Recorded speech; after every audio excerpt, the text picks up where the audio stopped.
We got quite a few things that we need to talk about. Yes, I didn't drop a video yesterday after the Nets game because we had a back-to-back. So I'm doing a video about the back-to-back. It was just an easy way for me to put the two games together rather than doing back-to-back. Let's just get into it.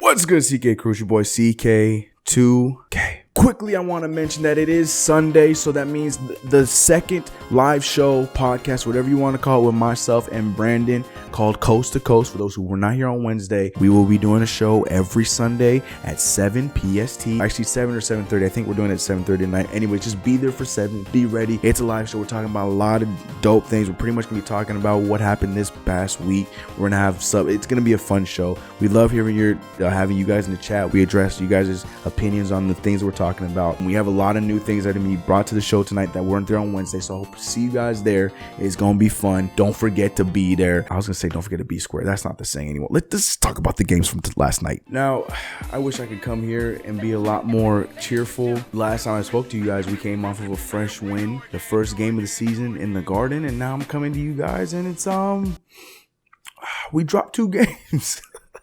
Yes, the Knicks are 1-2 after we lost to the Brooklyn Nets and the Boston Celtics. 2 games in our lovely division that is already just such oodles and oodles of fun. Yeah, we dropped 2 games, man. One of them was away, technically still home because like I joke, and a lot of people joke, Brooklyn is our home away from home because we run New York. Yes, Brooklyn ultimately beat us in their first meeting this season. We swept them last year. We beat them every single game. So I'm sure that all the Brooklyn Nets fans out there are just losing their minds and having a great time thinking that this is the greatest thing that's ever happened to them in Brooklyn Nets history. From the jump, Brooklyn had us. You know, they were getting to the rim way too easy. You could tell that our rim protection is just not where it's supposed to be and not where it's going to be for a while until we start fine grooming. Mitchell Robinson gets healthy. They were scoring at ease around the rim. At ease. Dinwiddie trying to get around Burke. He does. Ball fake. Hooks it inside. And the layup goes. They easily out-rebounded us, and that possibly could have to do with the whole us starting Lance Thomas and not having an actual rebounder starting for us. There's a lot of aspects there that you could blame for that, but regardless, they out-rebounded us up until the second half when we finally, when Enes Kanter saved our butts on the boards, which brought us to us being in the position where we were towards the end of the game, where we almost won. And Tim Hardaway Jr. was Tim Hardaway Jr. He still takes Tim Hardaway shots, and I'm sure a lot of you guys can agree, it's so frustrating to watch. So frustrating. Just alone, because he started feeling himself too much. He was just taking some of the most ridiculous shots, and he tried to do everything. He was trying to play hero ball towards the end of the game, when at the same time, Kevin Knox was blowing up and having himself a fantastic night, shooting over 50% from the field. But, of course, Tim Hardaway got that taste of glory and just decided to run with it. And mind you, this is not slander again because he saved our butts. He kept us in the game. Let's be realistic and call it what it is. He also lost us the game. He shouldn't have been guarding Karis LeVert. Nets looking for the win. LeVert makes his move, drives in. I am the one, way your son don't need a gun to get respect up on the street. This is the question that's been asked from everybody since that game has ended. Why was Frank not guarding him? My argument, and it's just a little bit of an argument, is because we forget D'Lo was having a great fourth quarter as well. So while the Nets might be controlling the glass, the Knicks got a big one on the offensive end. Russell starting to feel it. D'Lo has proven in the past that he can make clutch shots. So I feel like it's a damn if you do, damn if you don't. Tim Hardaway Jr. should just play better defense. I don't care what you say. I don't care who it is. Tim should have played better defense. That's it. Point blank period. On that last possession, though, at that point in time, that's when I switch. Other than that, leading up to that possession, you let Tim and Karis do what they're doing. But when you know that it's the last position and they are where they are, Frank should have been the one that was guarding Karis LeVert, not Tim. But with the whole Michigan thing and, you know, their whole friendship and their whole school rivalry, not school rivalry, their whole rivalry because they went to the same school and who wants to be the bigger dog that came out of Michigan. You know, he made a good finish. He's a great player. You gotta know that. He's going right. You gotta know that. That falls on me. Just being around him all this time, I should know that. Can we stop talking about the Nets beating us? Here are the few things that really irritated me about that Nets game. One, why did we get away from feeding the hot hand when we were winning. You knew this team needed a third scoring option. Was there a point in this game where you figured that you needed to step in and take over in that role? They played really well tonight. I just want to come in and make sure I made shots. And Tim did a really good job of leading us tonight, offensively and defensively. Frank Ntilikina came out in that third quarter and looked so good in the pick and roll. And for whatever reason, we decided to just up and dump the pick and roll and go back to playing one-on-one basketball and not move the ball for the rest of the second half, which made it a close game the entire time to us losing at the end of the game when we could have easily played the pick and roll, played with ball movement, and possibly taken the lead and sustained the lead. But no, people feeling themselves, and then we got into the situation we were in. And we lost that game. It wasn't really anything going, and I said, let me see what Frank can do with it. And he made some really good plays for us off the pick and roll. Defense was atrocious. We completely went 180 from that first game in Madison Square Garden. We went from playing great defense, great ball movement, moving the ball, to us just going back to 2017 New York Knicks and not playing any defense and then trying to outscore the other team when we realized that we can't score like that.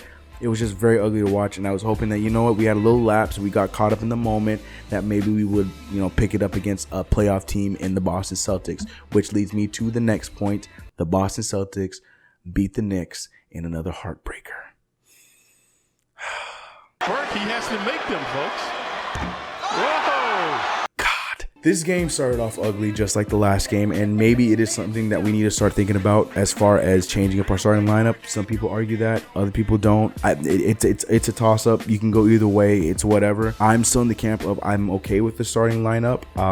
Maybe we should not have Frank starting at the 3. Maybe we should take Trey off the starting lineup and put somebody else in it. I don't know. Trey's been playing okay for us. I'm not saying he's been playing bad. He's not been playing good, but he's not been playing bad. He's been playing good. He's been playing okay. He's the reason why we almost went into overtime in this past game, but I'll get to that point later. I just feel like this lineup right now, like we're trying to have Frank and Lance Thomas save us on the defensive end, but at the same time, we still have Trey showing weakness on defense. He's been doing a little bit better on hustle on team defense. And then Tim Hardaway, his one-on-one defense is still atrocious. And I don't care what anyone says. Cantor, to me, as his all-around game has been pretty solid. Except for against Brooklyn. He could not guard anybody in the paint. But in Boston, he did okay. He just got some terrible calls. Tonight was, I think the biggest thing is don't foul in the bonus.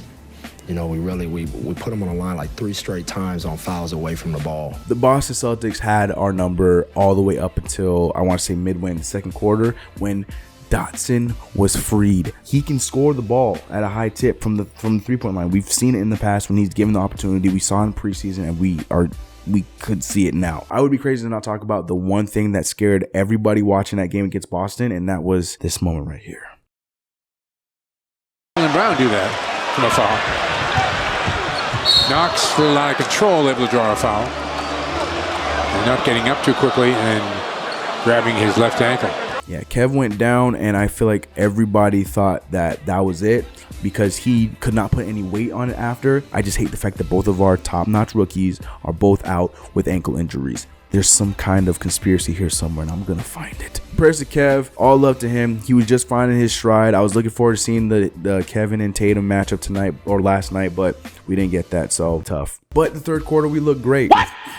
I said that very confidently, like I meant it. In the second quarter, we picked it up, okay? We looked a little bit better. I was upset that we didn't see very much of Frank Ntilikina, but at the same time, Damian Dotson was saving our butts because we were trading baskets to the point where we got 2 key stops and we got 2 key threes by Damian Dotson, leading to us being down by 2 at the end of the half, which was fine. But we stayed alive in the third quarter, and then fourth quarter we kind of coasted up until the end where we decided to go on a run. Tim Hardaway Jr. made the most clutch 3 I've ever seen, and it was beautiful. It was in stride. It was in the garden. It was the most garden 3 I've ever seen. Tim Hardaway. Addition and switching tonight. Hardaway again. Yes! Tie game at 89. Timeout, Boston. This is why I'm trying so hard to not bash him so much, but Brooklyn was so frustrating. So then all that leads up to the moment where Trey Burke does something that I have never seen in the league in a long time, and I'm very glad that we were the ones that got the bite. Trey Burke does the old-fashioned everybody trying to get that foul call from the three-point line, and he got the call, and we were down by 3, so he could go to the line and tie it up. Oh, I stunk that play up. I drew up a crap play for him, but somehow we got 3 free throws out of it, so that's just what I was expecting. We lost to the Boston Celtics by 2 points, people. We lost to the Boston Celtics by 2 points. The Boston Celtics. That is what I'm taking away from this more than anything else, was the fact that we lost by 2 points to the Boston Celtics in a game that we could have and should have won, just like the Brooklyn game. As a point guard, I know I can knock those down in my sleep, but tonight I missed the first one. I got to live with that. I feel like I let my teammates down. I know I can be better on that end of the court, and I will be. So what's the moral of the story for these last 2 games? The moral of the story is that the Knicks are a young team, and we are playing young. But also we are scrappy, and when we're healthy and when we have all the right pieces and have everybody, we could be a force. And I'm talking about with KP, I'm talking about bringing in even just one marquee guy, whether it be of Kevin Durant, of Kyrie Irving, Jimmy Butler. Just we bring in one guy that can slot in with this young team alongside of KP and everybody else, we could be dangerous. And we play the right way, we could be dangerous. I know I'm saying this on the 3rd game of the season, but these are the things I'm seeing, because let's be real, I'm not expecting us to go to the playoffs. I'm not expecting, even if we make the playoffs, for us to make a run for the finals in the playoffs this year. Right now, I want to see us make the right moves and make the right signs to show these other guys that we are a destination and we are a team that is making the moves in the right direction. Thank you guys so much for checking into this video. Remember, comment below, let me know what you guys think about the last 2 games, what you guys think about this video. Let me know in the comments below. Remember, like I said at the top of the show, we're having our 2nd live show tonight, myself and Brandon in Coast to Coast #2. Tonight we're talking about a lot of cool stuff. We're talking about the fight that went on with the Lakers and the Rockets. We're talking about the first week of the NBA, all kinds of stuff, and we love to have your input, because after we talk about every subject, we come to the comments and we hear what you guys have to say and we talk about them in the chat. With all that being said, don't forget to hit me in my socials, hit the subscribe button if you haven't, and I will see you guys in the next video. Nope, I will see you guys tonight for the live show. I hope I see you guys there. It's gonna be fun. All right, we out of here.